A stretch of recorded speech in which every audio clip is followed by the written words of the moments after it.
HMPV ने बढ़ाई दुनिया की चिंता। फरवरी के बाद धीमा हो जाएगा HMPV वायरस का खतरा। कर्नाटक में भी इस संक्रमण के 2 केस मिले। केंद्रीय स्वास्थ्य मंत्रालय ने जारी किया बयान।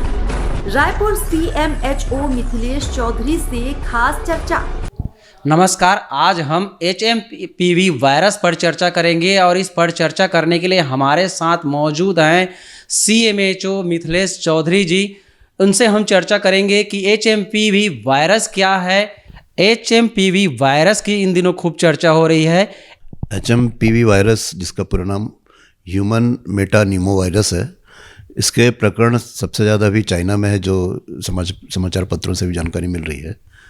हमारे देश में और छत्तीसगढ़ की बात करूंगा तो छत्तीसगढ़ में इस तरह का कोई प्रकरण नहीं आया है और राज्य शासन ने अलर्ट जारी कर दिया है, जिसमें हमारे पूरे ज़िले की टीम और ज़िले के डॉक्टर्स को भी अलर्ट किया गया है।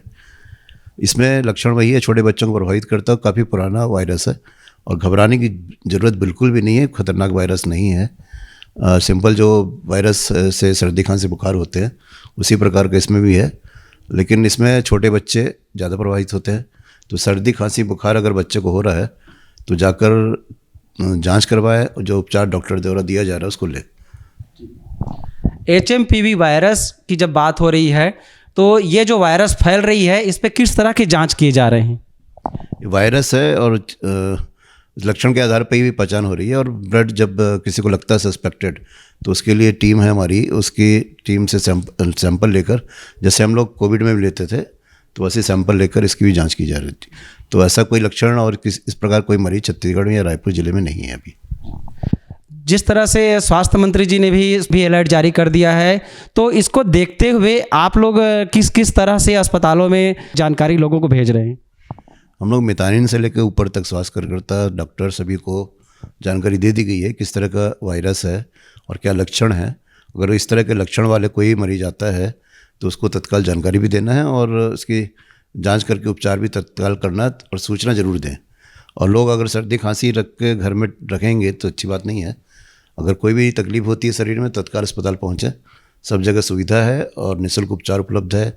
पहुँचकर अपनी जांच कराएं और जो दवाई दी जाती है उसका सेवन करें। HMPV वायरस, जिस तरह से कोरोना वायरस की बात होती थी, क्या ये वायरस भी एक मरीज से दूसरे मरीज में फैलेगा? ये वायरस संक्रमण है, फैलता है, क्योंकि ये सर्दी खांसी इसके लक्षण है। तो खांसने से, छींकने से, तो जिसको भी सर्दी खांसी कोई भी वायरल बीमारी हो तो उसमें अगर सर्दी खांसी है तो दूरी बना कर रहना है, हाथों को साबुन से धोते रहना है, उपचार लेना है, घर पे रहकर आराम करना है। जिस तरह से अंतर्राष्ट्रीय स्तर पे खबर आ रही है, खास करके चाइना से डरने वाली बात आ रही है, तो क्या ये भारत में या छत्तीसगढ़ जैसे परिदृश्य में खतरनाक हो सकती है? नहीं, ऐसा बिल्कुल भी नहीं है और ख़तरनाक नहीं है। डरने की आवश्यकता नहीं है और बस ये सतर्क रहें, जागरूक रहें और कोई तकलीफ होती है तत्काल स्वास्थ्य केंद्र पहुँचें। जी, तो ये थे हमारे साथ CMHO मिथिलेश चौधरी जी, जिन्होंने बताया कि HMPV वायरस जो है कोई किसी भी प्रकार से खतरनाक नहीं है। लोगों को जागरूक रहने की आवश्यकता है और जो छत्तीसगढ़ स्वास्थ्य विभाग ने इस पर अपनी जागरूकता के सारे मापदंड शुरू कर दिए हैं। सभी एहतियात बरतने शुरू कर दिए हैं। मितानिनों को अलर्ट में रख दिया गया है ताकि किसी भी प्रकार से मरीज इस पर लापरवाही नहीं करें और सभी प्रकार के जाँच समय पर कराते रहें। इसी तरह की और भी खबरों के लिए बने रहें वायरल छत्तीसगढ़ के साथ।